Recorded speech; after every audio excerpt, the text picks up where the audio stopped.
सप्ताहों के दौरान हम उस आयत से शुरू कर रहे हैं प्रकाशित वाक्य 3 अध्याय और उसकी 21 आयत और 22 आयत। जो जय पाए मैं उसे अपने साथ अपने सिंहासन पर बैठाऊंगा, जैसे मैं भी जय पाकर अपने पिता के साथ उसके सिंहासन पर बैठ गया। जिसके कान हो वह सुन ले कि आत्मा कलीसियाओं से क्या कहता है। आमीन आमीन आमीन आमीन। आइए हम सभी अपने सिरों को झुकाएंगे, आंखों को बंद करेंगे और एक प्रार्थना में जाएंगे। महान स्वर्गीय पिता प्रभु यीशु मसीह, तेरा धन्यवाद करते हैं प्रभु, खास करके इस सुंदर समय के लिए जो समय तूने हमें दिया कि हम तेरे पाक और पवित्र नाम को महिमा दे प्रभु। और विश्वास करते हैं कि प्रभु तेरा महान बलिदूत, तेरा महान पवित्र आत्मा यहाँ पर इस सभा में मौजूद है पिता। और आज वो आप तेरे लोगों से बात करे, उनके हृदयों से, उनके मनों से, उनके जीवन में तेरा वचन प्रकट हो पिता। तू दया कर, कृपा कर, मदद कर, सहायता कर। सारी महिमा सारा आदर तुझे ही देता हूं पिता। इस प्रार्थना को सुनकर कबूल कर, प्रार्थना प्रभु यीशु मसीह के नाम से मांगते हैं। आमीन आमीन आमीन आमीन आमीन आमीन। आमीन। आप सभी बैठ सकते हैं। और आज मेरा गला थोड़ा खराब है और फिर भी खुदा चाहता है कि उसका वचन उसके लोगों के मनों में, हृदयों में जाए। और मैं रिक्वेस्ट करूंगा थोड़ा सा अगर गर्म पानी यहाँ पर लाकर रख दिया जाए तो बेहतर होगा। Hallelujah hallelujah hallelujah. हालेलुया। तो कितने तैयार हैं आज का वचन ग्रहण करने के लिए? आमीन। हम सभी तैयार हैं। आमीन। हमारे हृदय तैयार हैं। आमीन। हमारे मन तैयार है। आमीन। क्या हमारी आत्मा तैयार है? आमीन। तो जरूर आप अपने खुदा के उस वचन को लेकर ही जाएंगे। Hallelujah hallelujah hallelujah. हालेलुया।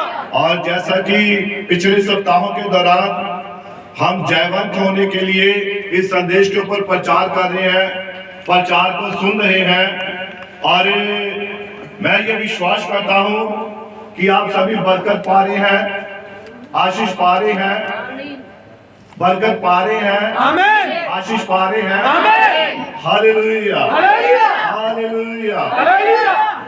और खुदा का जो वचन है ये हमेशा ही आपके लिए बरकत ही लेकर आता है। आमीन आमीन। हो सकता प्रभु बोलते बोलते गला ठीक कर दे। आमीन। जब उसका वचन प्रचार हो रहा है तो खुदा हर बात को जानता है। Hallelujah hallelujah hallelujah. हालेलुया। और जयवंत होना, नबी कहता है कि जयवंत होना ये आपके जीवन को बनाए रखता है। जयवंत होना आपके जीवन को क्या करता है? नहीं रखता है। अगर आप हारे हुए हैं तो आप अपने जीवन में, अपने कामों में, अपनी बातों में, अपने व्यवहार में, हर एक बात में आप हारे हुए हैं। लेकिन अगर आप चाहते हैं कि आपके अंदर जयवंत, आपका जीवन हमेशा जयवंत रहे, तो आपको वचन के साथ बने रहना होता है। Hallelujah hallelujah. तो मैं चाहता हूं इसे हम नबी के संदेश में से ही पढ़ेंगे कि जयवंत होने का अर्थ क्या है। सबसे पहले हम इस बात को जानेंगे। भाई सुनील आगे आएंगे और इस नबी के कोट में से पढ़ेंगे।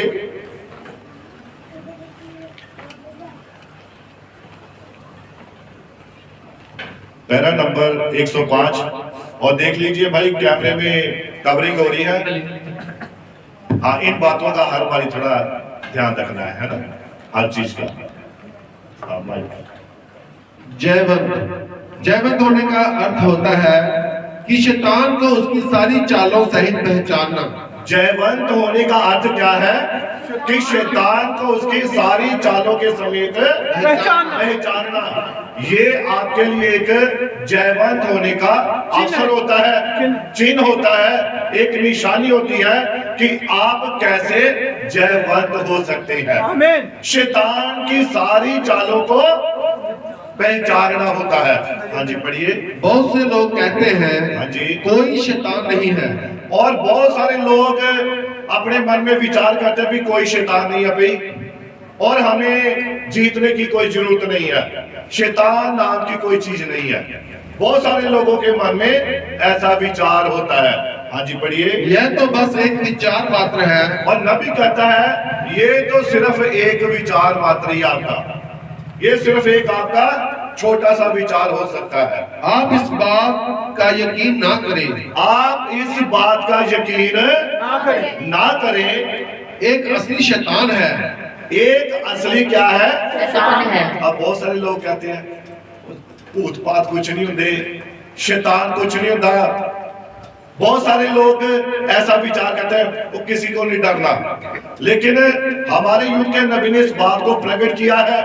बाइबल इस बात को प्रकट करती है, परमेश्वर के कलाम में लिखा है शैतान उतना ही वास्तविक है जितना आप हैं। जैसे आप अपने आप को महसूस करते हैं, आप जितना समझ सकते हैं मैं बैठा हूं, वैसे ही शैतान भी है। वो उतना ही वास्तविक है, वो हर काम करना जानता है, वो जानता है विश्वासी को उसके विश्वास से कैसे गिराना है, वो जानता है। और नबी कहता है जो लोग ऐसा सोचते हैं ये उनका एक विचार हो सकता है, लेकिन आगे क्या कहता है नबी? वह वैसा ही असली है हाँ जी। जैसे आप या कोई और असली होता है। एक असली शैतान है और आपको उसे असलियत में पहचानना चाहिए। और एक असली शैतान होता है और आपको उसे पहचानना होता है। अब शैतान कैसा है? आप कैसा सोचते हैं शैतान कैसा होगा? लंबे लंबे दांत ऐसा होता है, या बड़े लंबे लंबे सींग ओनिडा टीवी वाला है ना शैतान दिखाते थे उसमें? ये शैतान नहीं है, ये तो आपके विचार है। और नबी कहता है प्रेरित शास्त्र संदेश शैतान 3 प्रकार के कामों में अपने आप को सिद्ध करता है। जैसे खुदा क्या करता है, वो 3 कामों में अपने आप को सिद्ध करता है, वैसे ही शैतान भी है। पहला शैतान क्या करता है, वो आपके अंदर एक बीमारी के रूप में आ जाता है। किसके रूप में? बीमारी के रूप में आता है। शुगर हो गई, ब्लड प्रेशर हो गया, आपके अंदर कोई बीमारी होगी, रसौली हो गई, मोतियाबिंद हो गया, कान बहरे हो गए, आप गूंगे हो गए, आप कोई भी बीमारी से ग्रसित हो सकते हैं। पहला काम ये है शैतान का, वो शारीरिक रोग लगाता है। हालेलुया। और दूसरा क्या है? शैतान उतना ही धार्मिक है जितना कि लोग अपने आप को धार्मिक बनाते हैं। धार्मिक भी शैतान पूरी धार्मिकता को ग्रहण करता है और अपने आप को धार्मिक बनाकर पेश करता है। तीसरा नबी कहता है, तीसरा एक भरमाने वाला शैतान है। कौन सा? ये भरमाने वाली आत्मा। ये 3 है। और आप समझते हो कि शैतान है ही नहीं है, शैतान कुछ नहीं कर सकता, शैतान हमारा कुछ बिगाड़ नहीं सकता, ये वहम है। लेकिन कब तक नहीं वो आपका बिगाड़ सकता? जब तक आप वचन के ऊपर स्थिर हैं, तब तक शैतान आपको टच भी नहीं कर सकता, वो आपको छू भी नहीं सकता। लेकिन जैसे ही आप वचन के दायरे में से बाहर हुए, शैतान आपके सर के ऊपर बैठ जाएगा, हावी हो जाएगा आपको ऊपर, वो आपको पकड़ लेगा। और शैतान ज्यादा दूर नहीं है, वो भी नजदीकी है। Hallelujah, hallelujah. इसीलिए क्या करना है? अपने आप को चौकस रखना है, अपने आप को चेतावनी में रखना है, अपने आप को वचन में बनाए रखना है। हालेलुया। बढ़िए आगे। आपको जानना चाहिए कि आपको जानना चाहिए कि वह एक शैतान है। कि वह एक शैतान है। इसके बाद जिस क्षण आप उसे पहचान लेते हैं और इसके बाद बेशक आप उसे पहचान लेते हैं और जान लेते हैं कि वह शैतान है, और आप जान लेते हैं कि वो एक शैतान है और वह आपके विरोध में है, और वो आपके विरोध में है। हाँ जी। तो ठीक उसी क्षण उस पर जयवंत होने के लिए आपको यह भी पहचान लेना चाहिए, और ठीक उसी वक्त आपको भी उसके ऊपर जयवंत होने के लिए उसको पहचान लेना चाहिए। हाँ जी पढ़िए। कि वह परमेश्वर जो आपके अंदर है, कि वो परमेश्वर जो आपके अंदर है वह उससे कहीं ज्यादा वो उससे कहीं ज्यादा महान और सामर्थी है। महान और सामर्थी है। जो परमेश्वर आपके अंदर है वो शैतान से बढ़कर है। वो महान परमेश्वर जो आपके अंदर रहना चाहता है। पहला कुरिन्थियों 3 अध्याय 3:16 क्या लिखा है?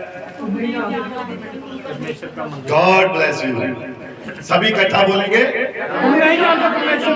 क्या तुम नहीं जानते कि तुम परमेश्वर का मंदिर हो और परमेश्वर का आत्मा तुम्हारे अंदर वास करता है। और जब वो आपके अंदर वास करता है तो शैतान कैसे पकड़ सकता है? आमीन। Hallelujah, hallelujah. हाँ जी पढ़िए। और वह परमेश्वर जो आपके अंदर है, और वह परमेश्वर जो आपके अंदर है वह पहले ही उस पर जयवंत हो चुका वो है। तो पहले ही उसके ऊपर जयवंत हो चुका है। जी पढ़िए। और उसके अनुग्रह के द्वारा, और उसके अनुग्रह के द्वारा आप उसके लिए किसी भी मेल से बढ़कर हैं। आप उसके लिए किसी भी मेल से बढ़कर, मेल से बढ़कर है। हाँ जी पढ़िए। आपका और उसका कोई मेल नहीं।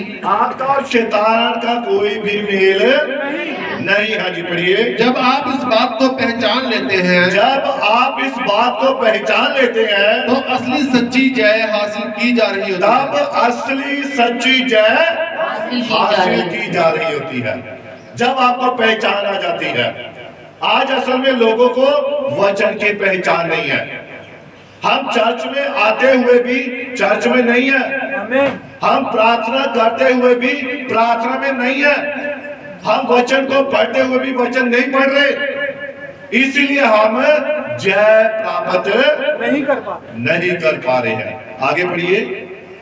आप पीछे मुड़ते हैं और कहते हैं, हाँ जी। मैं तो यह कर रहा हूँ और मैं तो वह कर रहा हूँ। और आप पीछे मुड़कर कहते हैं मैं तो ऐसा काम कर रहा था, मैं तो ये कर रहा हूँ, मैं तो वो कर रहा हूँ। जी पढ़िए। तब तो जी नहीं, आप तो हारे हुए हैं। तब आप क्या है? जब आप पीछे वापस कामों में मुड़ते हैं, अपने पिछले कामों की ओर ध्यान देते हैं। अब मिस्र से इजरायली लोग निकले आमीन। और वहां से उनके साथ मिस्री लोग भी निकले थे।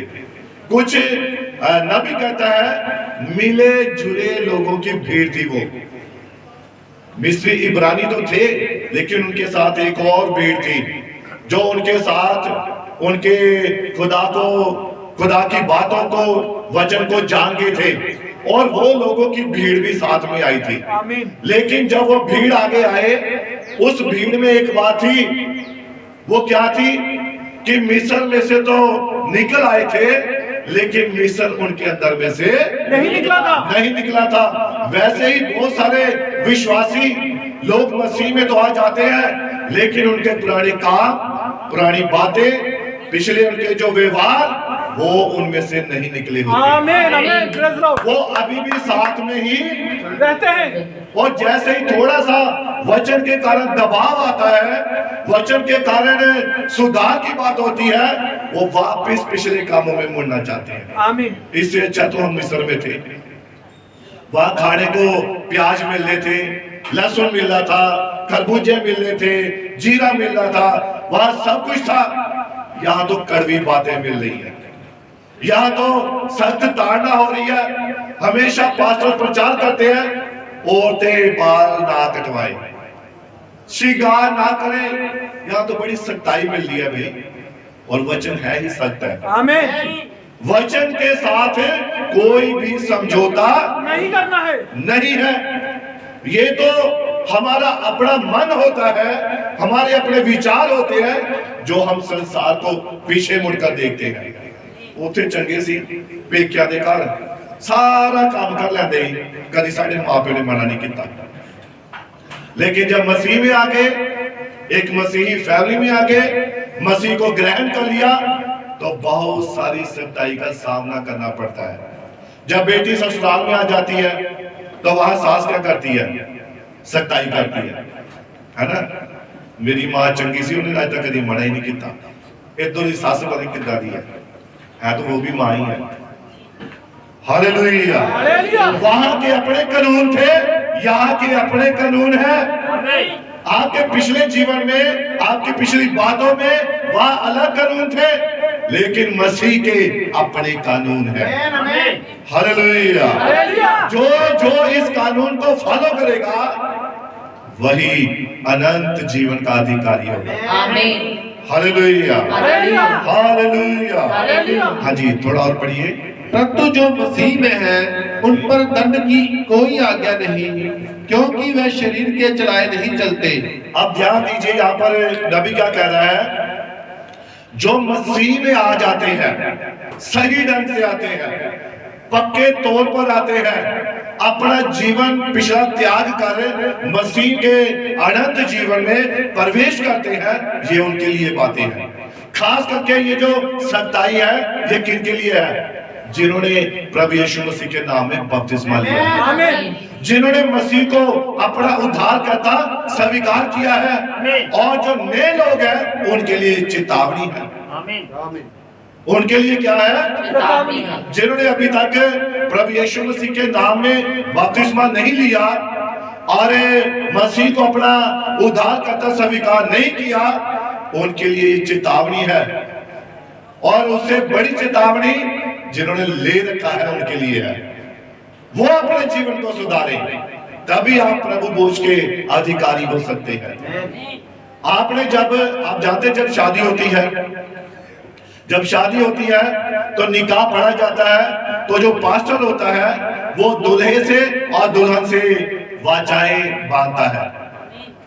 क्या तू अपने जीवन भर अपने पति के प्रति ईमानदार बनी रहेगी?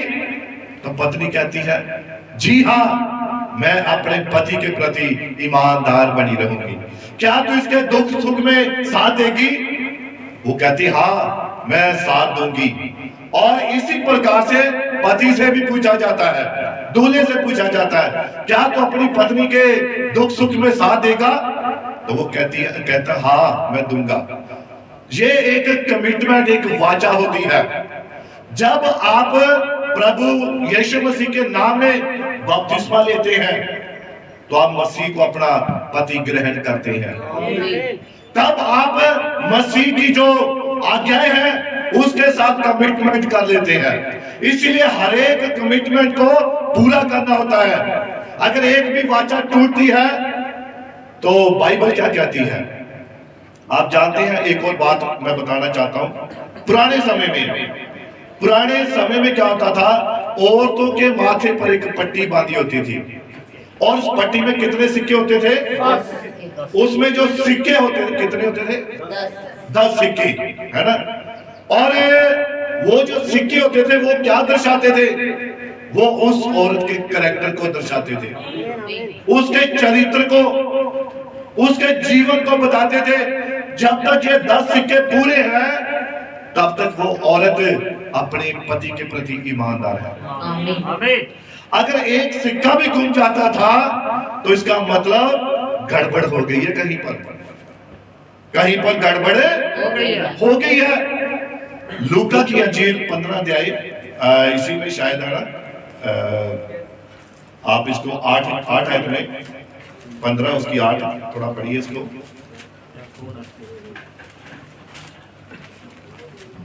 या कौन ऐसी स्त्री होगी जिसके पास 10 सिक्के हो? अब कौन ऐसी स्त्री होगी जिसके पास कितने सिक्के हो? 10 सिक्के। 10 सिक्के। हाँ जी, पढ़िए। और उनमें से एक खो जाए तो वह दिया जलाकर और घर झाड़ बुहार कर जब तक मिल न जाए जी लगाकर खोजती ना। अब अगर उन 10 सिक्कों में से एक सिक्का गुम जाए तो वो क्या करती है?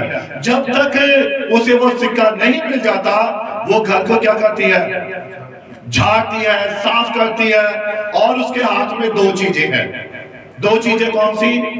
एक तो दिया और दूसरा झाड़ू है। पुराने समय में घर में ये बल्ब नहीं होते थे, ये रोशनी नहीं होती थी। उस समय रोशनी के लिए दिए जलाए जाते थे, और वो दिया अब घर में अंदर जाएगी ना, दिया लेकर ही जाएगी। तो वो दिया लेकर ढूंढ रही है, मेरा सिक्का कहाँ? मेरे घर में गुम गया है।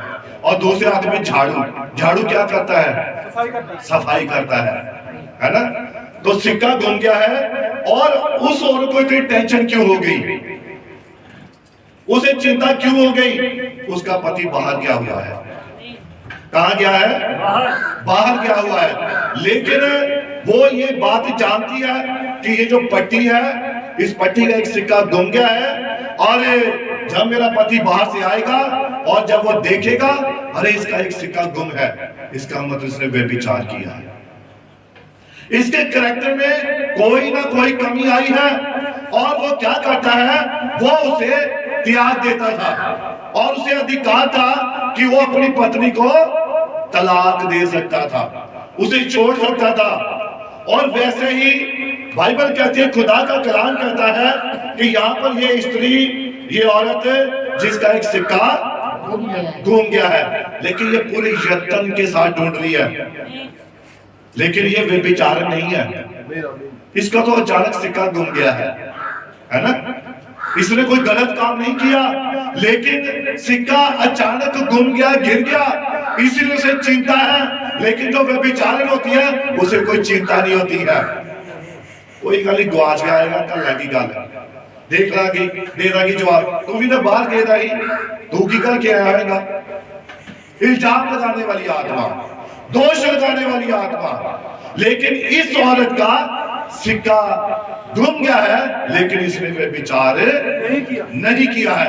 ये अपने पति के प्रति ईमानदार है, इसलिए फिक्र कर रही है, इसलिए चिंता कर रही है कि मैं सिक्के को ढूंढ के निकाल लूं। Hallelujah, hallelujah.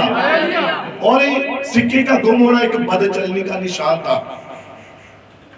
अड़ोसी पड़ोसी का, अरे इसका सिक्का, सिक्का गुम हो गया, पक्का इन्हें कोई गलत काम किया, चोरी की, गुनाह किया, व्यभिचार किया, कोई ना कोई गलत काम किया, इसीलिए इसका सिक्का गुम है। और वो अपने उस लाछन से बचने के लिए क्या कर रही है? वो सिक्के को ढूंढ रही है और घर में पूरे यत्न के साथ कोशिश कर रही है। और जब लिखा है कि उसने सिक्का पा लिया, तब आनंदित हो गई है, खुश हो गई है, और वो बता रही है बाहर जाकर, मेरा सिक्का मिल गया है, आप मिलकर आनंद करें। हालेलुया।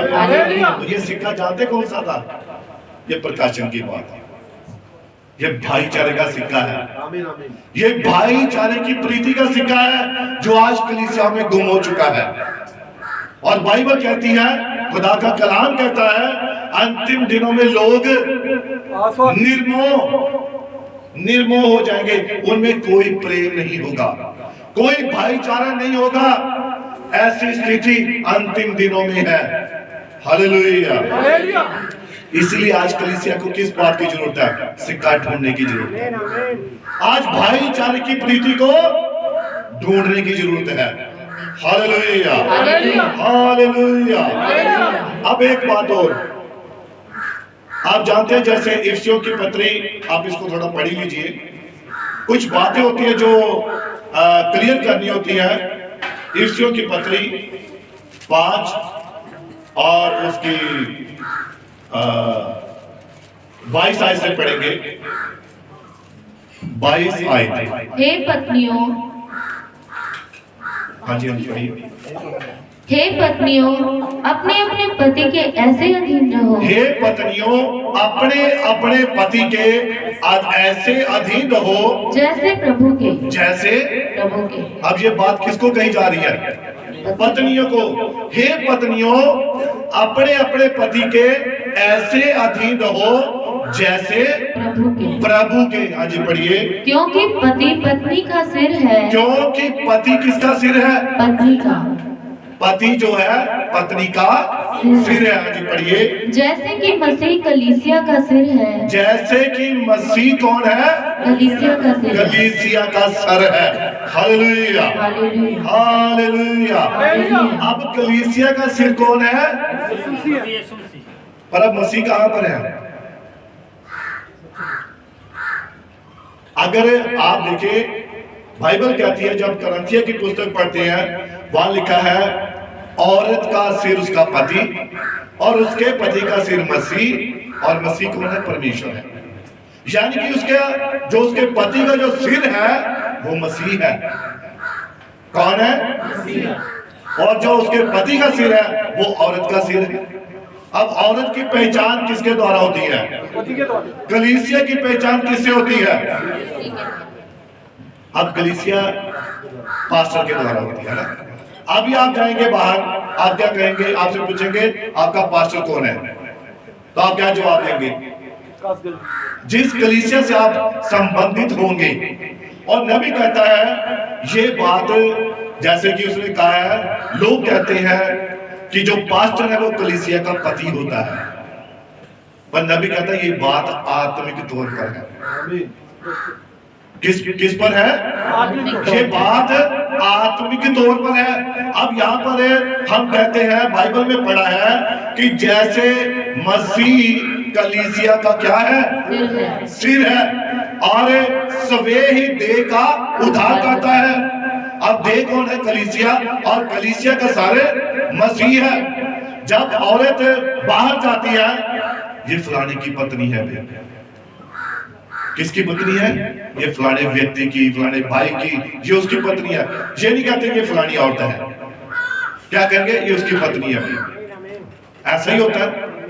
तो इसीलिए यहां पर एक बड़े भेद की बात है। अब देखिए, जब हम एक मसीह में कैसे आते हैं? बपतिस्मे के द्वारा। जब हम प्रभु यीशु मसीह के नाम में बपतिस्मा लेते हैं तो हम मसीह की देह में शामिल होते हैं। कैसे शामिल होते हैं?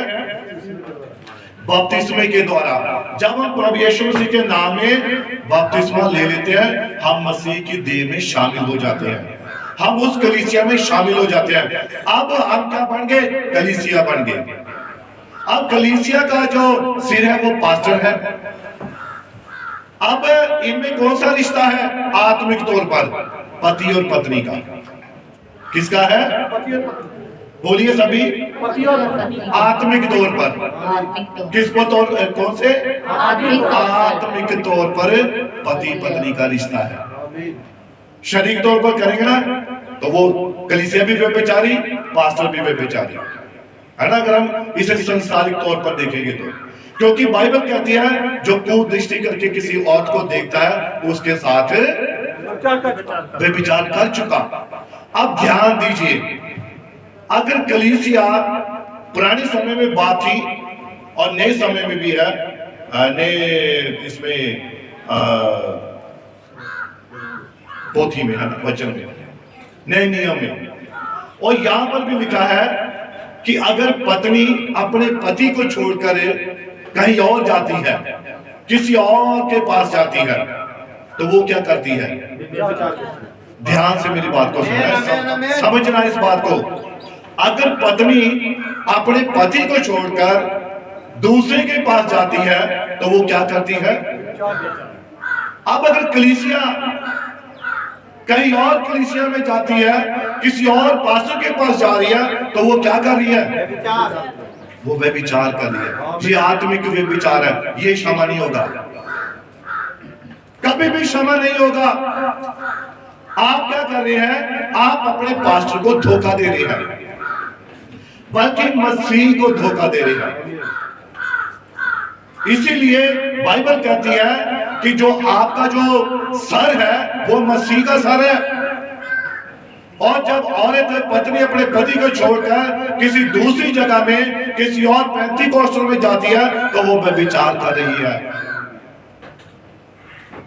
तो व्यभिचार करने वाला कहां पर है? नरक में है। हमें पता नहीं लगता है हम क्या कर रहे हैं। बपतिस्मा किस नाम में हुआ आपका? प्रभु यीशु मसीह के नाम में हुआ। और आपकी वाचाएं किसके साथ बांधी गई?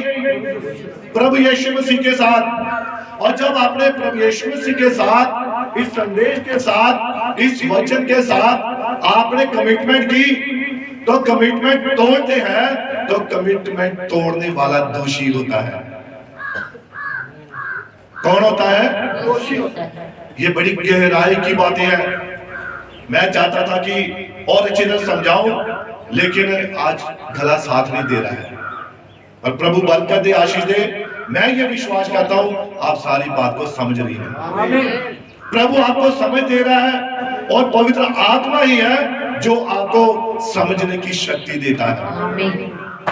और उससे बढ़कर एक और बात करता है पवित्र आत्मा, वो इस पर आपको कायल करता है। अगर पवित्र आत्मा आपसे बात कर रहा है, वो आपको कायल करेगा, आपको दीन करेगा, आपको नम्र करेगा और उन बातों के साथ सहमत करेगा। ये पवित्र आत्मा का कार्य है। Hallelujah, hallelujah.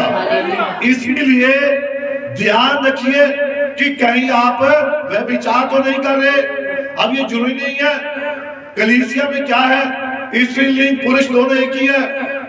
और अगर कोई औरत जाती है, डिनोमिनेशन में जाती है, उस पास्टर का प्रचार सुनती है, बड़ा अच्छा, क्या देखा आपने? बहुत बड़ी भीड़ देखी, बहुत कुछ ये देखा, आप व्यभिचार कर रहे हैं। इसीलिए प्रकाशित वाक्य में लिखा है, बाहर कौन है? व्यभिचारी, कुत्ते, टोना करने वाले, मूर्ति पूजक, ये सब स्वर्ग से बाहर है।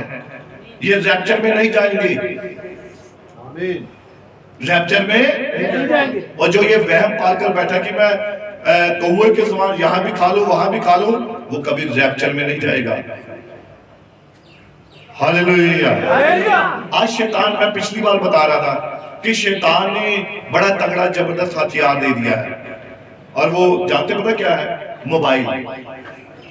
और मोबाइल पर आप देखिए, जितने प्रचार आज आपको सुनने के लिए मिल रहे हैं, उतने ही शायद आपको पहले, आज से 10 साल पहले की बात कर लो, क्या आपके पास मोबाइल थे?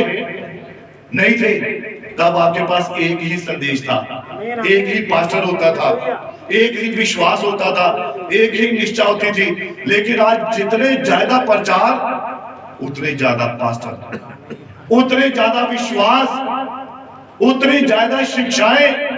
और संत पौलुस कहता है, तुम रंग बिरंगी शिक्षाओं से भरमाए ना जाना। तो अगर उसने चेतावनी दी है, एक ही सच्चा संदेश है, नबी का संदेश। यही सच्चा संदेश है, इसके सिवा दूसरा कोई भी संदेश नहीं है। बात चल रही थी, बहुत सारे कहते हैं आपके पास क्या है कि आप हमेशा कहते हो सच्चा संदेश है जी, सच्चा संदेश है, बाकी सब गलत है। हम किसी को गलत नहीं कहते हैं। हम क्यों कहें गलत भाई? अगर हमारे पास सफेद है, उनके पास काला है, तो हम अपने सफेद को सफेद ही कहेंगे। तो काला अपने आप काला है। जो मेरे पास है मैं उसे पकड़ा रहूं, उसे ना छोड़ूं। Hallelujah, hallelujah. तो इसीलिए चौकस रहिए, चौकन्ने रहिए। ये दिन बुरे हैं। इन बुरे दिनों में समझ नहीं लग रही लोगों को। मैं फिर से दोहरा रहा हूं, इन बुरे दिनों में लोगों को समझ नहीं आ रही। वो परमेश्वर की आवाज को नहीं पहचान दे। बहुत सारी आवाजें आ गई हैं, बहुत सारी वॉइसेस आ गई हैं, पता नहीं लग रहा परमेश्वर की आवाज कौन सी है। है ना? हालेलुया। नबी ने अभी हमने पढ़ा है मैसेज में कि शैतान को लोग सोचते नहीं है भाई, शैतान दानियल से भी ज्यादा बुद्धि रखता है। आमीन। उसे पता है, इस विश्वासी को जो समझता मैं बड़ा ज्यादा ज्ञानी हूं, उसी को पकड़ता है। चला फिर बैठ जा, बात करती है, टेबल टॉक करते हैं, आजा भाई। और शैतान ऐसे ऐसे आपसे सवाल करेगा, आपके पास उसका जवाब नहीं होगा। लेकिन बाइबल कहती है, खुदा का कलाम कहता है कि शैतान जो है वो चुने हुओं को भी भरमा सकता है, लेकिन भरमा नहीं पाएगा। चुना जन कभी उसकी बातों पर यकीन नहीं करेगा। एक बार बात हो रही थी, किसी व्यक्ति में दुष्ट आत्मा ने शायद बहन थी, और वो उससे बात करने लगे। तो कहां से आया है? मैं फलानी जगह से आया। तो इसके पीछे क्यों है? इस कारण से हूं, मेरी से शादी हो रखी है, बचपन से हो रखी है, ये है वो है, बहुत सारी ऐसी बातें। आपको शैतान से कोई सवाल जवाब नहीं करना है, उसे बातों में नहीं उलझना है। वो अपनी शैतानियों में आपको उलझा लेगा, अपनी बातों में उलझा लेगा और पकड़ लेगा, नाश के रास्ते पर ले जाएगा। शैतान से कभी भी मत उलझो। Hallelujah, hallelujah, hallelujah. हालेलुया। अभी उलझने का मतलब ये नहीं है अगर किसी में दुष्ट आत्मा है तो हम प्रार्थना करें, तो ये वो बात नहीं है। हाँ, किसी के अंदर ऐसी प्रॉब्लम है, आप विश्वास से दुआ कीजिए, प्रार्थना कीजिए, शैतान को डांटिए। उसे आपको सिर्फ डांटने का अधिकार है, उसे बैठकर मीठी मीठी बातें करने का ये अधिकार नहीं है। नहीं तो बहुत सारे लोग आधा घंटा शैतान से बातें ही करते हैं। अच्छा, कदों तो मगर लग गया, 25 साल हो गए, तो कितनी देर से है, कब जाएगा, कैसे जाएगा, मैंने पुरानी रोटियां खानी, इतनी खानी, तब चलो दो इन रोटियां। अच्छा, जब जाएगा क्या करेगा, मैं ये करके जाऊंगा। इन बातों में नहीं उलझना है, डांटने का अधिकार है, डांटो, शैतान जाएगा। लेकिन आपके पास वचन होना चाहिए, आपके कदम वचन के ऊपर स्थिर होने चाहिए, तब आप अधिकार के साथ उसे डांटेंगे। नहीं तो शैतान आपसे बड़ा सामर्थ्य है। शैतान, बाइबल में प्रेरितों की पुस्तक 19 अध्याय में हम पढ़ते हैं, वहां पर लिखा है सिकलवा नाम का एक याजक था और उसके 7 पुत्र थे। और जब पौलुस के उसके शरीर से रुमाल और अंगोछे छुहाकर बीमारों के ऊपर डाले जाते थे, बीमार निकल जाते थे, बीमार चंगे हो जाते थे और दुष्ट आत्माएं निकल जाती थी। तो जब देखा उन 7 याजकों ने, अच्छा ऐसा होता है, तो उन्होंने भी एक बंदा पकड़ लिया और चल यीशु के नाम से, उस यीशु के नाम से जिसकी मुनादी कौन करता है, पौलुस करता है, पतरस करता है, चल निकल। तो दुष्ट आत्मा पता क्या बोली कि मैं पौलुस को भी जानती हूँ, मैं पतरस को भी जानती हूँ, मैं यीशु को भी जानती हूँ, पर तू कौन है। तो उन्होंने सिर्फ पकड़ा, कपड़े फाड़ दिए और भगा दिया। तो सामर्थ्य कौन है, वहां पर तो शैतान ही हुआ ना। तो फिर उनके पास क्या था, उनके पास वचन नहीं था, उनके पास पौलुस वाला विश्वास नहीं था, उनके पास दुआ नहीं थी, उनके पास प्रार्थना नहीं थी। बिना प्रार्थना के, बिना विश्वास के आप शैतान से उलझ जाएंगे। Hallelujah, hallelujah. इसलिए बड़े ही चौकन्ने रहना है शैतान की चालों से। हाँ जी, आगे पढ़ेंगे भाई इसको। परंतु जो मसीह में है, हाँ जी, उन पर दंड की कोई आज्ञा नहीं। परंतु जो मसीह में है उनके ऊपर दंड की आज्ञा नहीं है। क्योंकि वे शरीर के चलाए नहीं चलते, क्योंकि वह शरीर के चलाए नहीं चलते। ये जय हासिल कर चुके हैं।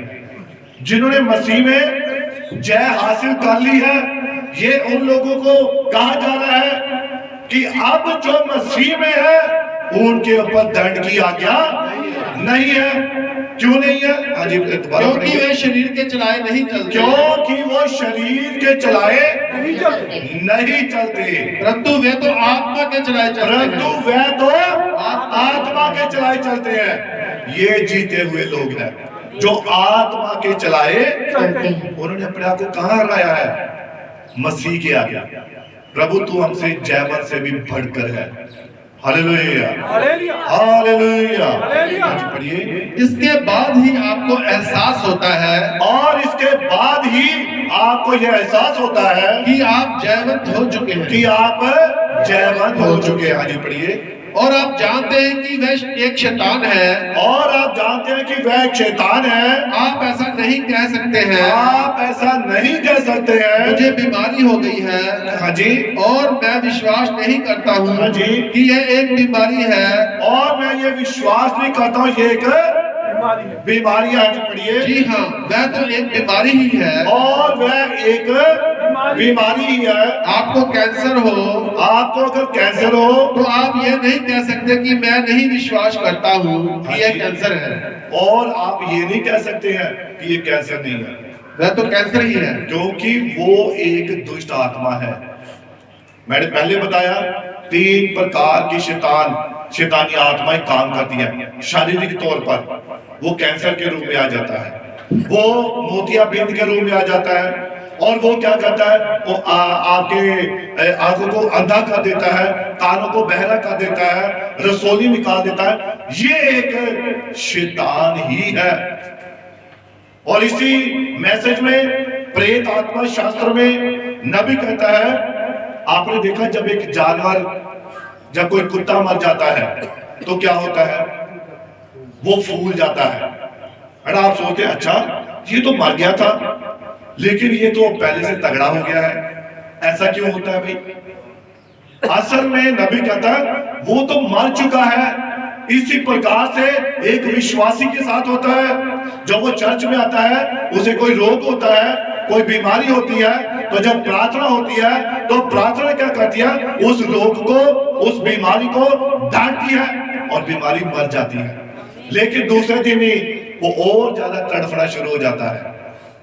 वो जंगी प्रार्थना करवाई, मेरा तो सिर दर्द होर बढ़ गया। चंगी प्रार्थना करवाई, मेरे तो पेट च होर दर्द होनी शुरू होगी। असल में बीमारी मर गई है, लेकिन जाते जाते जैसे एक जानवर की स्थिति होती है, मरने के बाद वो फूल जाता है, लेकिन वो मृत है। नबी कहता है यहीं पर आपको जय प्राप्त करनी होती है, यहीं पर आपका विश्वास आपको जय की ओर लेकर जाता है, यहीं पर आपको ठहरना होता है, यहीं पर आपको विश्वास करना होता है। Hallelujah, hallelujah. बीमारी मर चुकी होती है, बीमारी मर चुकी होती है। हाँ जी पढ़िए। परंतु स्मरण रखे वह जो तुम में है वह उससे जो जगत में है बढ़कर है। और याद रखिए जो तुम्हारे अंदर है वो जो इस जगत में है उससे बढ़कर। अब जगत में कौन है? शैतान। लेकिन हमारे अंदर कौन है? मसीह का आत्मा है। कौन है हमारे अंदर? मसीह का आत्मा है। और मसीह के आत्मा ने ही क्या किया? क्रूस पर जय प्राप्त की है। उसी ने इस संसार को जीता है, वही आत्मा हमारे अंदर है, लेकिन शैतान बाहर है। Hallelujah, hallelujah. अब देखिए यहाँ पर थोड़ा ध्यान से सुनिए। नबी कहता है जयवंत होना ये आपके अंदर जीवन को बनाए रखता है, नहीं तो आप एक दीमक खाई हुई लकड़ी के पुल की तरह है। अगर आपके अंदर मसीह का आत्मा नहीं है, पवित्र आत्मा नहीं है, पवित्र आत्मा के फल नहीं है, तो आप एक दीमक खाए हुए पुल के समान है, जो लकड़ी का एक पुल होता है। आप जानते हैं जब नबी कहता नदी के ऊपर क्या होता था? लकड़ी का लट्ठा डाल देते थे पुराने समय में। आजकल पुल पक्के बन जाते हैं लोहे के, सीमेंट के। पुराने समय में बड़ा लकड़ी का लट्ठा लेते थे और उसे आर पार डाल देते थे। वो देखने में वो लट्ठा बड़ा मजबूत है, बड़ा ताकतवर है, बड़ा अच्छा लगता है। नबी कहता है जब वो उसके ऊपर गया तो मैंने देखा कि उसके ऊपर मैं पार जाऊं, तो जैसे ही जंप किया तो वो पुल टूट गया। अंदर से क्या हो गया था? खोखला हो गया था। नबी कहता है अगर उस पेड़ के अंदर जीवन है तो वो उसे ताजा बनाए रखता है, जयवंत बनाए रखता है। इसी प्रकार से एक विश्वासी है, अगर वो आत्मा में बना रहता है तो वो जयवंत होता जाता है, ताजा रहता है, हमेशा तरो ताजा रहेगा।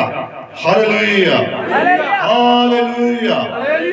और जो नदी के आर पार जाने के लिए होता है, देखने में बहुत मजबूत लगेगा, बढ़िया लगेगा, जैसे ही कूदोगे चरम राकर वो झिल जाएगा। आज विश्वासियों की ये स्थिति है।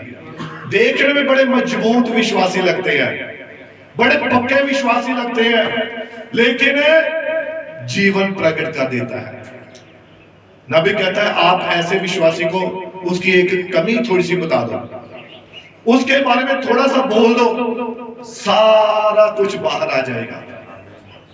वो आपको बता देगा, आपके जन्म की कुंडली बता देगा, आपको सब कुछ बता देगा। वो उसका असली जीवन बाहर आएगा। लेकिन सचमुच में अगर एक सच्चा विश्वासी है, वो क्या करेगा? चुप रहेगा, सह लेगा, वो उस बात को ग्रहण करेगा, विचार करेगा, क्या सचमुच ये बात मेरे लिए भला पैदा करेगी या नहीं करेगी, वो विचार करेगा। लेकिन नबी कहता है आप एक ऐसे जो अंदर से खोखले हैं, आप उन्हें एक बार थोड़ा सा टच करके देखो, कोई ऐसी बात उनके जीवन के बारे में जब उनके बारे में बोलकर देखो, उनका अंदर से सब कुछ बाहर आ जाएगा। वो बता देंगे कि हमारे अंदर जीवन नहीं है।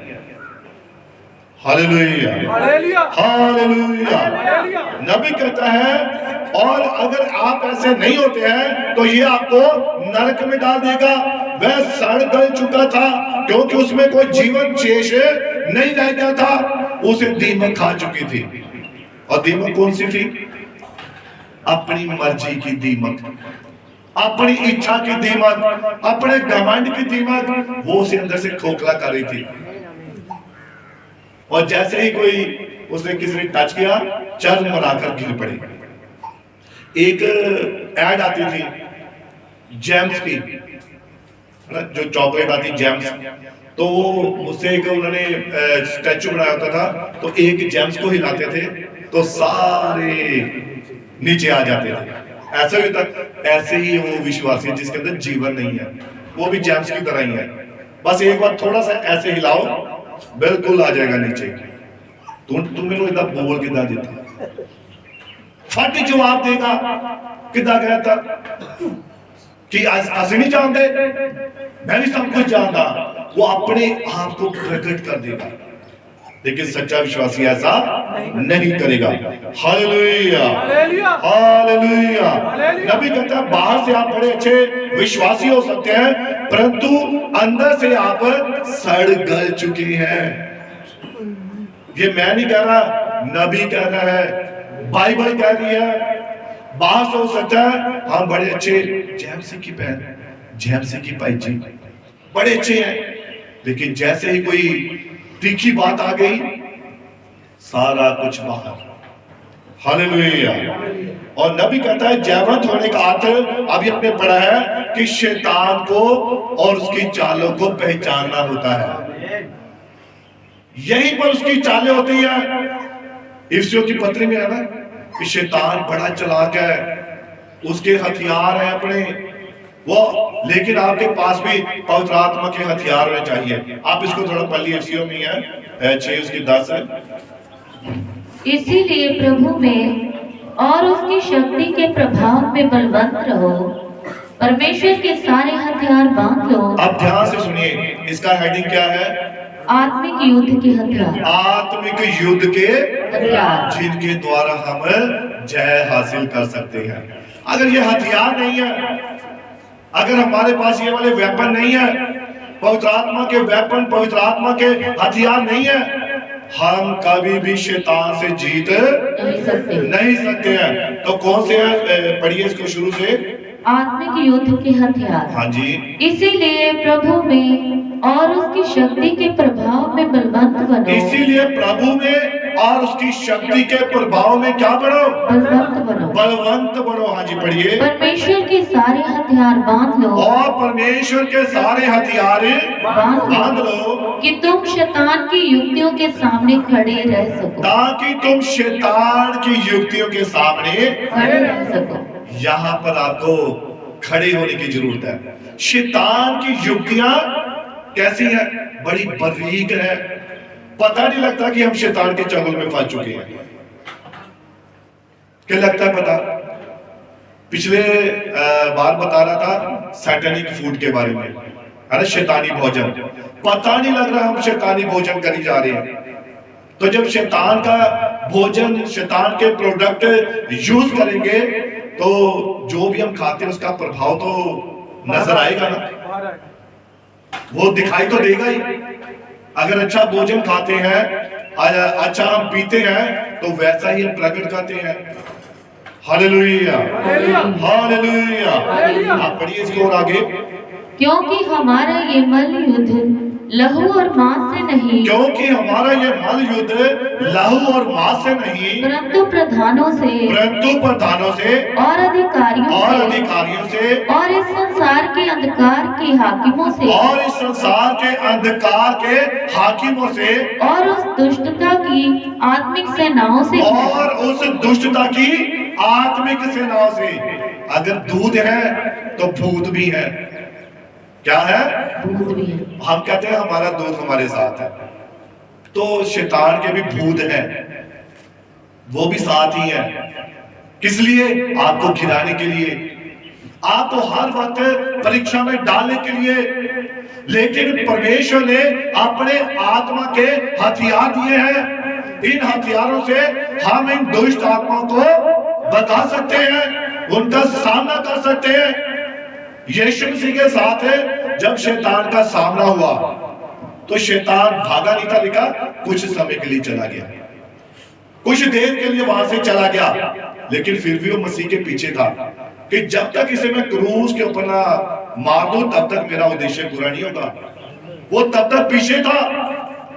ऐसा नहीं था कि यीशु मसीह के पीछे दुष्ट नहीं थे। उनमें जो फरीसी से जो सदूकी थे, उनके अंदर कौन सा आत्मा था? वो शैतान का ही आत्मा था। Hallelujah, hallelujah. अगर उसने यीशु मसीह को नहीं छोड़ा तो आप कहां पर हैं? बताइए, क्या आप बच सकते हैं? यीशु मसीह तो संपूर्ण वचन था और उसने वचन के द्वारा शैतान का मुकाबला किया। लेकिन आज विश्वासी की स्थिति कैसी है? इस दीमक खाई हुई लकड़ी के समान है। जैसे ही शैतान हथियार मारता है, चल मराकर गिर जाते हैं। सही गल है, तुसी सही कहते हो, मैनू तुहाडे नाल जाना चाहिए, है ना? ये वो विश्वासी नहीं है। हमें एक मजबूत विश्वासी बनना है, पक्के विश्वासी बनना है। पढ़िए इसको आगे। जो आकाश में है और जो आकाश में है, इसीलिए परमेश्वर के सारे हथियार बांध लो, इसीलिए परमेश्वर के सारे हथियार बांध लो। आप बांधना चाहते हैं हथियार? पवित्र आत्मा के हथियार, आत्मिक हथियार, ये अवश्य ही आपको प्राप्त करने हैं। जब आप युद्ध में आ जाते हैं तो आपके पास हथियारों का होना जरूरी है। हालेलुया। हाँ, 13 इसे पढ़ेंगे। इसीलिए परमेश्वर के सारे हथियार बांध लो, इसीलिए परमेश्वर के सारे हथियार बांध लो कि तुम बुरे दिन में सामना कर सको, कि तुम बुरे दिन में सामना कर सको और सब कुछ पूरा करके स्थिर रह सको, और सब कुछ पूरा करके स्थिर रह सको। फिर रह सको, पक्के रह सको, मजबूत रह सको। कब? कैसे? पवित्र आत्मा के हथियारों को पहनकर। उन वेपन्स को पहन लीजिए, ग्रहण कर लीजिए, जो आपको शैतान का सामना करने के लिए दिए गए हैं। हालेलुया। आप पढ़िए। इसीलिए सत्य से अपनी कमर कसकर। आप देखिए हथियार कौन सा? पहला हथियार आ रहा है, पहनने के लिए तैयार हो जाइए। इसीलिए सत्य से अपनी कमर कसकर। हमेशा सच बोलना है, हमेशा सच बोलना है। अब ऐसा नहीं है कि बहुत बार कहता है पापा घर में है तो बच्चे को कहा जाता है बोल देना पापा कह रहे भी घर में नहीं है, तो बच्चा क्या कहता है? पापा ने कहा है पापा घर में नहीं है। ये भी सच है ना? आप तेरे पिछड़नी है, तेरे में क्या की तू क्या की, बोलने को क्या बोला, बोल क्या रहा है ना? तो अगर उसने तो सच ही बोला तो फिर उसे छोड़ने की जरूरत नहीं है ना? सच बोलने के लिए अपनी कमर को क्या करना है? कस लेना है। हमेशा सच बोलना है। अपने भाई बहनों से सच बोलिए। कोई बात है, कोई भी किसी भी प्रकार की है, सच बोलिए, लेकिन सच बोलने का ढंग होना चाहिए। तो तेरे क्या कमी है? तू बड़ा रूडली गाल कर, तेरे गाल कर अक्ल ही नहीं। सच तो बोला, लेकिन ये ऐसा सच नहीं है, ये तो सर फोड़ देगा। सच क्या बताना भाई? आप जब बोलते हैं ना तो आपका तो व्यवहार थोड़ा ना अच्छा नहीं लगता है। कहते हैं ना भी अगर किसी मनुष्य को, व्यक्ति को, तू ते जानवर है, डंगर है, तो गुस्सा कर, तू डंगर, तेरा प्यो डंगर, तेरा बाबा डंगर, तेरा फलाना डंगर, है ना। लेकिन जब आप उसे बोलो तू तो शेर है, मैं शेर हूं भी, है ना। फर्क कहां आ गया? भाषा में, शब्दों में। जब आपने सच तो बोला, लेकिन जब आपने सच हथौड़े के साथ बोला तो उसने भी आगे से 10 हथौड़े मार दिए। लेकिन वही अगर आपने एक अच्छे ढंग से बात कही तो वही अपने आप को अब जानवर बनाने पर खुश हो रहा है, मैं शेर है ना। डंगर कहा, जानवर कहा, गुस्सा कर लिया। जब शेर कहा यस आई एम लॉयल, फिर तो मैं तो यहूदा का शेर हूं, फिर सारे शेर बनने के लिए तैयार है, कोई नहीं छोड़ेगा। समझ है? इसीलिए सच तो बोलना है, सच बताना है, लेकिन बड़े ही सलीके के साथ, तरीके के साथ बताना है, ताकि अगला भी आपकी बात को समझ आए कि मेरा भाई मुझे क्या समझाना चाहता है या मेरी बहन मुझे क्या समझाना चाहती है। ये सच बोलना है, इस प्रकार से बोलना है। ऐसा नहीं कि कड़वा सच बोल दिया, कड़वा भी होता है सच, सच हमेशा कड़वा ही होता है। जैसे शीशा क्या करता है, वो सच ही दिखाता है ना। सच दिखाइए पर शीशे की तरह चुप रहिए। वो कभी नहीं बोलता है हाँ तेरे मूछें ऐसी हैं, तेरे माथे पर दाग लगा है, तेरे गाल पे ये लगा है। कभी उसने बताया, बात की उसने? नहीं की। लेकिन हम क्या करते हैं, ओ भाई तेरे मुंह से दाढ़ी चंगी नहीं लगती, कटाए ना, ऐ की करके आए। हम ऐसे सच बता रहे हैं।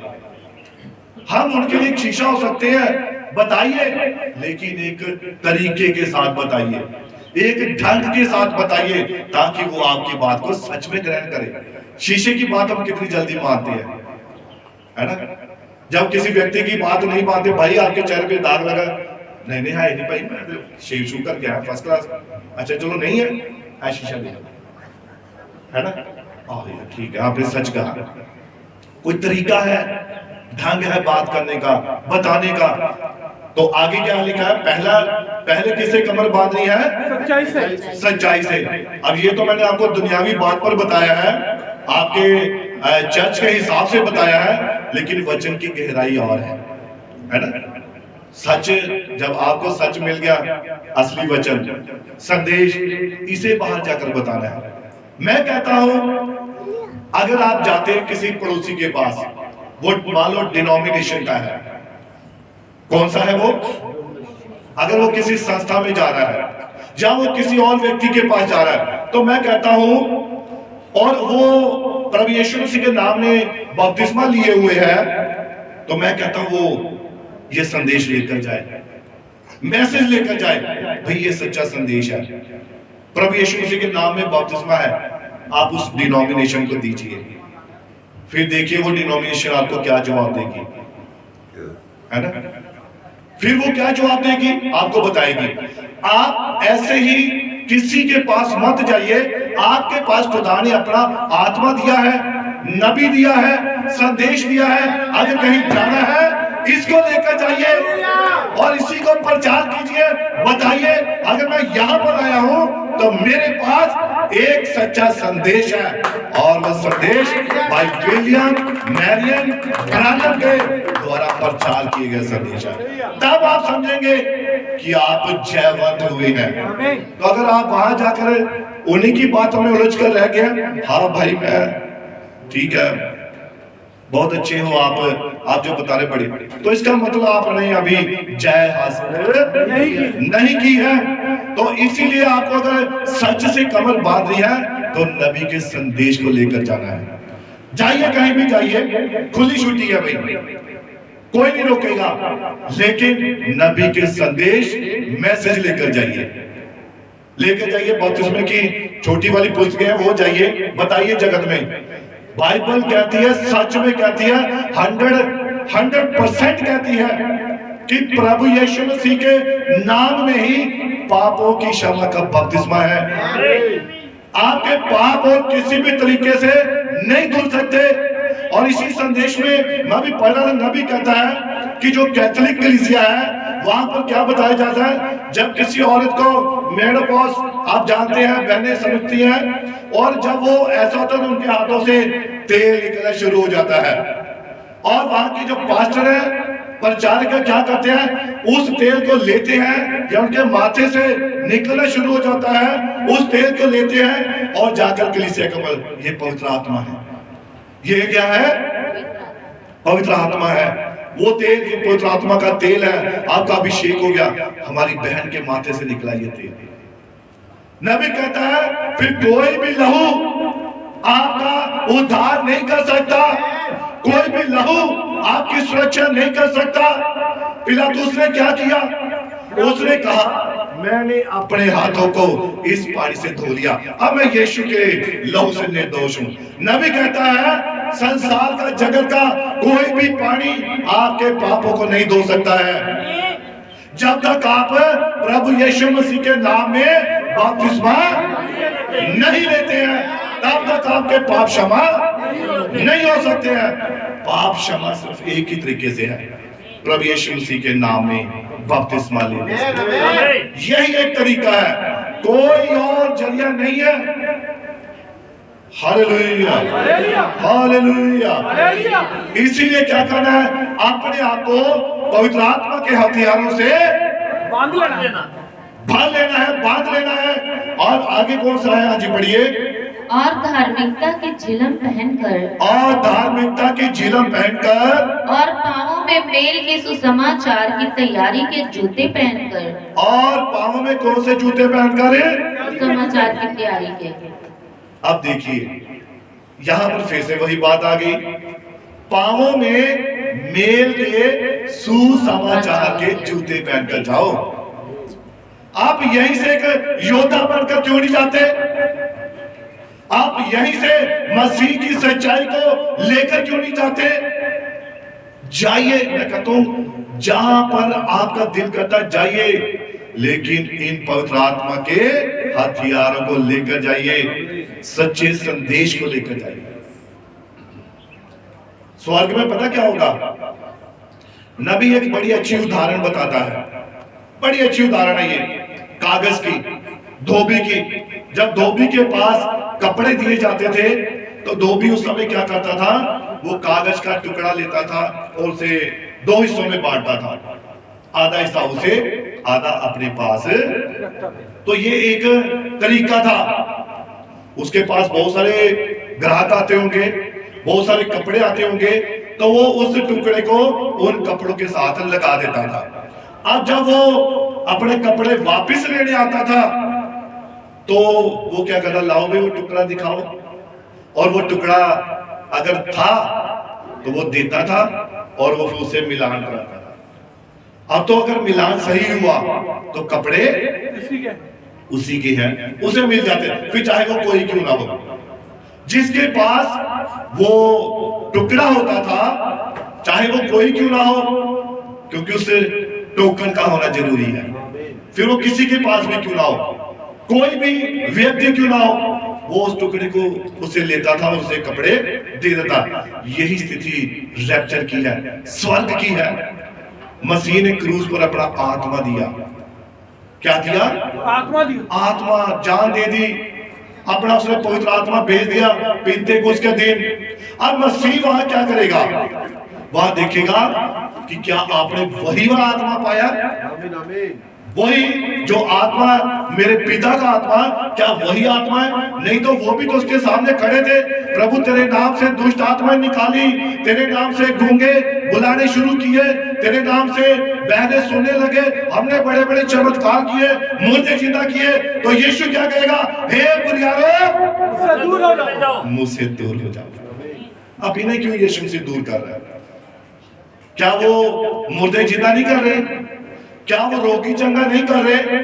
आत्मा का फर्क है भाई। शैतान भी, उसे भी एक बॉडी चाहिए होती है, और पवित्र आत्मा को भी एक शरीर चाहिए होता है अपने कामों को करने के लिए। नबी कहता है पवित्र आत्मा जो है शरीर के बगैर निर्बल है, पवित्र आत्मा एक बॉडी के बगैर, एक शरीर के बगैर निर्बल है। उसे एक शरीर चाहिए, एक बॉडी चाहिए अपने कामों को प्रकट करने के लिए। वैसे ही शैतान को भी अपने कामों को प्रकट करने के लिए एक व्यक्ति चाहिए होता है जिसे वो इस्तेमाल करे। अब आप, मेरा आपसे सवाल है, आप यहां मुझे यीशु से खड़ा दिखाइए। कहां है? आपको दिखाई दे रहा है? किसी को आपके बीच दिखाई दे रहा है? आपके बीच हाँ, नहीं, गॉड ब्लेस यू।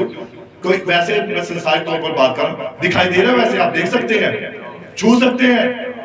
नहीं छू सकते, नहीं दे सकते। क्यों? वो आत्मा है। और यीशु ने कहा आत्मा के ना तो हड्डी होती है, ना मांस होता है, ना उसे कोई छू सकता है, पर महसूस कर सकता है। आमीन। जब बातें होती हैं आपको महसूस होता है, हाँ सचमुच ये सच्ची बात है भाई, ये खुदा ने बात मुझे बोली है। आत्मा अपनी हजूरी को महसूस कराता है, वो अपने आप को आपके ऊपर प्रकट करता है। आमीन। Hallelujah, hallelujah, hallelujah. हालेलुया। इसीलिए अपने पांवों में कौन से जूते पहनने हैं? समाचार। मेल के सुसमाचार के जूते। अब दूसरे नहीं, नोकीले, चल मारे छोटे देर तो पाड़ दी, वो जूते नहीं। आपने मेल करना है, प्यार करना है एक दूसरे से। जो अंधकार में है, जो अभी भी दुष्ट आत्माओं से जकड़े हुए हैं, जो अभी भी वहमों में है, जो अभी भी भ्रम में पड़े हुए हैं, उन्हें बाहर निकालना है। लेकिन जब जूते पहने होंगे तभी होगा।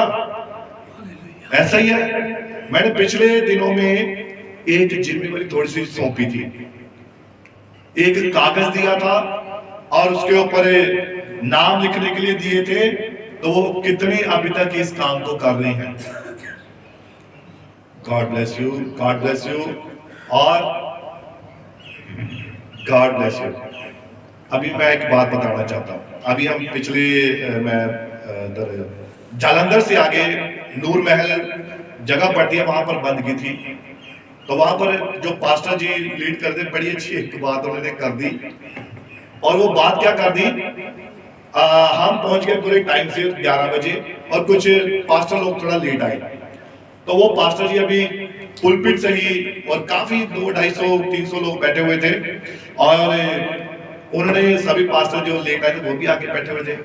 तो उन्होंने कहा जेड़े पास्टर लेट आए खड़े हो जाओ, जेड़े पास्टर लेट आए खड़े हो आगे आ जाए। अब पास्टर सोचने लगे ये कौन सी बात है, हम लेट आए हैं। तो पहले उन्होंने बोला जो लेट आए वो खड़ा करे हाथ, तो उन्होंने कर दिए। चलो क्या हो, जब आगे अब देखने लगे एक दूसरे का मुंह, पता नहीं की कह देना, बेइज्जती कर दी साड़ी क्या। लेकिन पास्टर तो पास्टर थे, कोई बात नहीं, बेइज्जती भी झेलने के लिए तैयार थे। फिर आगे खड़े हो गए, चलो इनको गुलाब के फूल भेंट करो, इनके लिए ताली बजा। तो इसी वैसे ही जिन्होंने हाथ नहीं खड़े किए उनके लिए एक ताली बजाओ, है ना। फिर वो भी अरे ताली बजाने के लिए बोला है, अपने लिए आप ताली नहीं बजा सकते। जिन्होंने हाथ नहीं खड़ा मैं उनके लिए ताली बजाओ, है ना। अपने लिए खुद बजाओ, गुड मैंने आज अच्छा काम नहीं किया, प्रभु धन्यवाद, थैंक यू, है ना। खुश हो जाइए मन में। लेकिन जो काम दिया जाता उसे पूरी ईमानदारी से कीजिए, प्रभु आपके सब कामों को देखता है। हालेलुया। जब पास्टर लोग वो नहीं, देखो शुरुआत कहां से है, पास्टरों से, है ना। न्याय कहां से है, मेरे घर से। God bless you. मैंने अभी बोलते पास्टरों से, परमेश्वर के घर से, है ना। और उसका घर कौन है, आप लोग हैं, हम लोग हैं, है ना। तो मैंने सोचा शायद कहते ये भी पास्टरों से शुरू है, तो इसलिए ध्यान रखना, है ना। जो बात कही जाती है, अब समय बहुत नाजुक है, हर बार मुझे कहना पड़ता है, समय बहुत थोड़ा रह गया है, अपने आप को तैयार कीजिए। प्रभु भोज की सभा आने वाली है, अपने आप को क्या करना है, तैयार करना है। और उससे पहले हर एक मन मुटाव को दूर करना है ना। मैं विश्वास करता हूं ऐसी कोई बात नहीं है, कोई बात है नहीं। लेकिन अगर कोई समझता है ना, किसी को मिसअंडरस्टैंडिंग हो गई है, तो वो जरूर ऐसा काम करे, अपना सुधार करे, अपने आप को क्या करे, मसीह के अधीन करे। Hallelujah, hallelujah, hallelujah, hallelujah, hallelujah. Hallelujah. अब नबी कहता है यही स्थिति एक विश्वासी की है, जब मसीह का जीवन निकल जाता है तो आप सड़ना गलना शुरू हो जाते हैं, आप अंदर से खोखले हो जाते हैं। लेकिन हमें पवित्र आत्मा के हथियारों को पहनने की जरूरत है। आप मेल का सुसमाचार के जूते पहन लिए। अब इसके बाद क्या है, इसको पढ़ेंगे। और इन सब के साथ विश्वास की ढाल लेकर स्थिर रहो। और इन सब के साथ विश्वास की ढाल लेकर क्या रहो, स्थिर रहो। स्थिर रहो। विश्वास की ढाल क्या है बताइए? वो आपका अपना विश्वास। आपका विश्वास कितना बड़ा है? जब कोई भी आपको भरमाने वाली बात कहता है, इस ढाल को आगे कीजिए। आपका विश्वास किसके ऊपर है? वचन के ऊपर। जब आप वचन को अच्छी तरह जान लेते हैं, अपने मन में ग्रहण कर लेते हैं, कोई भी आपको नहीं हरा सकता है। विश्वास की क्या लेनी है? ढाल लेनी है। आगे बढ़िए। जिससे तुम उस दुष्ट के सब जलते हुए तीरों को बुझा सको। और उस दुष्ट के जलते हुए तीरों को क्या करो?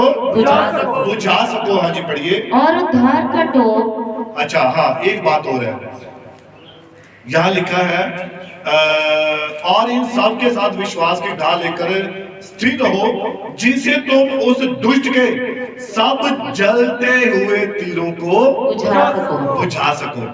जलते हुए तीर, उसके तीर देखो आग से भरे हुए हैं, जलन से भरे हुए हैं, और उसका निशाना पूरा सटीक होता है। इसलिए आपको ढाल दी गई है कि उसके निशाने को, उसके तीर को रोक सको, और वो वचन है खुदा। एक ही ढाल है धार्मिकता की, आपका विश्वास, आपका धर्म, आपके उजले वस्त्र, यही आपको शैतान की बातों से, उसके तीरों से, उसके जलते हुए जहर से भरे हुए तीरों से आपकी सुरक्षा कर सकता है। वो परमेश्वर का वचन है। हाँ जी पढ़ेंगे इसको आगे। और उद्धार का टोप। और उद्धार का टोप। और आत्मा की तलवार। और आत्मा की तलवार, जो परमेश्वर का वचन है। जो परमेश्वर का वचन है। ले लो, ले लो। हाँ जी। हर समय और हर प्रकार से आत्मा में प्रार्थना और विनती करते रहो। अब देखिए, हर समय हर प्रकार से, रिपीट कीजिए बात को। हर समय और हर प्रकार से। हर समय हर प्रकार से आत्मा में प्रार्थना। आत्मा में प्रार्थना। प्रार्थना करते रहो। हर समय हर प्रकार में, आप किसी भी स्थिति में क्यों ना हो। अगर आप बाथरूम में भी है ना, नहा रहे, वहां भी प्रभु को याद रखें कि प्रभु, जैसे इस पानी से मेरी मैल निकल है ना, तो प्रभु मेरे अंदर से सारे पाप को धो दे। दुआ करते रहिए। आप सो रहे हैं, प्रभु सारे पापों को जमीन तक सुला दे, है ना। सोया व्यक्ति, मरा व्यक्ति एक समान होता है। मेरे पापों को मार दे। आप चल रहे हैं, खा रहे हैं, जैसे प्रभु मैं भोजन खा रहा हूं, मैं तेरा वचन खा रहा हूं, है ना। हर प्रकार से प्रार्थना करते रहिए, हर समय करते रहिए। ये आत्मा में जुड़ना है, ये आत्मा में जुड़ना है। जी पढ़िए। और विनती करते रहो। और विनती करते रहो। और इसीलिए जागते रहो। और इसीलिए जागते रहो कि सब पवित्र लोगों के लिए लगातार विनती किया करो। अब लगातार विनती किन लोगों के लिए है? पवित्र लोगों के लिए, खुदा के संतों के लिए, खुदा के पासवानों के लिए, जो खुदा के लोग हैं, पवित्र लोग हैं, उनके लिए लिखा लगातार उनके लिए विनती करो। ये लड़ी टूटनी नहीं चाहिए, लड़ी टूटनी नहीं चाहिए। लगातार विनती करो, लगातार प्रार्थना करो, तब आप जयवंत हो सकते हैं। ये नहीं है भी आज जोश में आकर घर जाकर पास्टर जी का दुआ कर ली 1 घंटा, अगले दिन पता ही नहीं कहां गया दुआ वाला टाइम, है ना, कहीं और ही बैठे होते हैं। भैन ना गल बात, मुझे फिर वो बात याद आ गई ये जुबान की, है ना, बड़े अच्छे ढंग से भाई जी भाई ऐसा है, अंदर तक छोड़ के आती है, पेट तक बात को, है ना, तय लगाती है हर बात की, लगाती जाती है, फिर दूसरी बात, फिर तीसरी बात, फिर चौथी बात, पूरी सेट करके आती है भी कहीं इधर उधर ना हिल जाए, पक्का काम करके आती है। लेकिन वचन क्या करता है, उन सारी बातों को बाहर निकालता है। आत्मा में जुड़े रहेंगे ना तो ये जुबान वहीं से वापस जाएगी। डांट दो, बहन मेरे साथ कोई भी ऐसी बात नहीं करनी, भाई मेरे साथ ऐसी कोई बात नहीं करनी। हाँ, वचन की बात है, विश्वास की बात है, आगे बढ़ने की बात है, तो चाहे 1 घंटा क्या सारी रात बैठेंगे, सारा दिन बैठेंगे, तब आपकी तरक्की होगी, तब आप जीवन में आगे बढ़ेंगे, तब आप समझेंगे कि आप जयवंत हुए हैं। Hallelujah, hallelujah, hallelujah. इसीलिए हर समय हर प्रकार से आत्मा में प्रार्थना और विनती करते रहो, और इसीलिए जागते रहो। जागना किन के लिए? पवित्र लोगों के लिए, संतों के लिए, दासों के लिए, पवित्र लोगों के लिए, उनके लिए लगातार विनती करते रहो। हाँ जी, आगे। और मेरे लिए भी कि मुझे बोलने के समय ऐसा प्रबल वचन दिया जाए, और मेरे लिए भी कि मुझे बोलने के समय ऐसा प्रबल वचन दिया जाए कि मैं साहस के साथ सुसमाचार का भेद बता सकूं, कि मैं साहस के साथ सुसमाचार का भेद बता सकूं। ये पौलुस कह रहा है। अगर हम कहीं जाते हैं, रिश्तेदारी में जाते हैं, भाई बहनों में जाते हैं, जाइए, कोई मनाही नहीं है, हम सभी आपस में भाई बहन हैं, कोई भी हमारे में छोटा बड़ा नहीं है, हम सभी का एक ही विश्वास है, एक ही निश्चय है, और एक ही बपतिस्मा है, और एक ही परमेश्वर है। अलग अलग तो है नहीं। तो इसीलिए हम सब आपस में भाई बहन है। ये पुलपिट किस लिए है? समझाने के लिए, ताड़ना देने के लिए। तो इसीलिए जो प्रचार यहां से किया जाता है, जो बोला जाता है, ये हम सभी के सुधार के लिए होता है। इसमें कोई भी, देखो, जब कोई भेड़ भटक जाती है तो यीशु मसीह ने वचन में कहा है कि जिसके पास 100 भेड़ें थी, एक भेड़ भटक गई, तो उसने 99 को वहां छोड़कर वो एक के पीछे गया, है ना। उसने ये नहीं सोचा, ये फिक्र नहीं कि अब वो तो विश्वास में है, उन्हें पता वो नहीं कैसे नहीं वो कल में ज्यादा जान दे, सानू की लोड़ है ना। ऐसा नहीं है। लेकिन जो परमेश्वर है वो भला परमेश्वर है, दया से भरपूर है, कृपा से भरपूर है, करुणा से भरपूर है, और वो नहीं चाहता कोई भी प्राण नाश हो। इसलिए वो पीछे जाता है, यीशु मसीह कहता है। इसलिए वो उसकी फिक्र करता है कि किसी का भी नुकसान ना हो। आप जानते हैं कि पायलट को तैयार करने के लिए कितना समय और कितना खर्च लगता है? सरकार का हजारों लाखों रुपया लग जाता है, करोड़ों, एक पायलट तैयार करने में। तो एक विश्वासी को तैयार होने में 10,000 संसार लगते हैं। कितने? 10,000 संसार एक विश्वासी को पैदा होने में, बनने में। जब वो अपने पापों से मुक्त होता है और मसीह में आ जाता है, 10,000 संसार के बराबर एक प्राण है। तो परमेश्वर कैसे, जिसने उसे बनाया वो कैसे जाने दे भाई? एक बच्चा पैदा होता है तो 9 महीने तक वो खतरे में रहता है, कोई पता नहीं है। लेकिन उसका जो समय है जब बच्चा पैदा होता है, माता पिता खुश होते हैं, है ना। उसके लिए कितनी दुआएं होती हैं, कितनी प्रार्थनाएं होती हैं, रोजे रखे जाते हैं, कितना हम उसके लिए मेहनत करते हैं। ऐसा ही होता है। तो एक विश्वासी के लिए क्या खुदा नबी का मैसेज है? प्रसव पीड़ाएं। और प्रसव पीड़ाएं आप जानते हैं क्या होती है? जब कोई औरत, जब उसने बच्चा पैदा करना होता है तो उसे दर्द होती है ना। तो नबी कहता है ये वो प्रसव पीड़ाएं परमेश्वर को है, पृथ्वी को है, धरती को है कि वो परमेश्वर के पुत्रों को जल्दी प्रकट करे। तो इसीलिए हमें एक दूसरे के लिए चिंतित होना है, यही एक तरीका है। Hallelujah, hallelujah. और हम सभी ने मसीह में आगे बढ़ना है। आगे प्रभु घोष की सभाएं आ रही है और उसके लिए हमें तैयार होना है। और मैं कुछ बात करना चाहता था कलीसिया से, और खास करके गीतों के बारे में। तो मैं चाहता हूं कि हमारी सभा वचन का समय जो है वो समाप्त है, तो अभी एक दो बात मैं करना चाहता हूं। हाँ, भाई आएंगे और थोड़ा उसको सेट कर लेंगे। प्रभु आपको बरकत दे, आशीष दे। भाई को भी काफी समय खड़ा रहना पड़ा। God bless you. प्रभु आपको बड़ी बरकत दे, आशीष दे। और